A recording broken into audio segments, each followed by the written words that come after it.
দেখ দেখ, একটা ভিক্ষুক। চল চল বিটলু, ওর টাকাগুলো হাতিয়ে নি।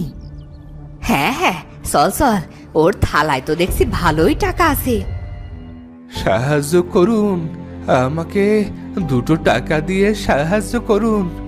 আমাকে 2 টাকা দিলে 200 টাকা পাবেন। যে যা পারেন তা দিয়ে সাহায্য করুন। শুনেছিস বাবলা, ভিক্ষুকটা কি বলল? আরে হ্যাঁ রে হ্যাঁ, সবই শুনেছি। চল মজা নেওয়া যাক, তবে তার আগে আমাকে 2 টাকা ধার দে। সবের মধ্যে আবার টাকা ধার চাচ্ছিস কেন? আরে এত কথা না বলে দে তো, তোকে একটু পরে 10 টাকা দিচ্ছি। তুই দেখছি আমাকেও বোকা বানাচ্ছিস বাবলা। আরে ভাই দে না, টাকাটা দিয়ে দিচ্ছি তো। বিটলু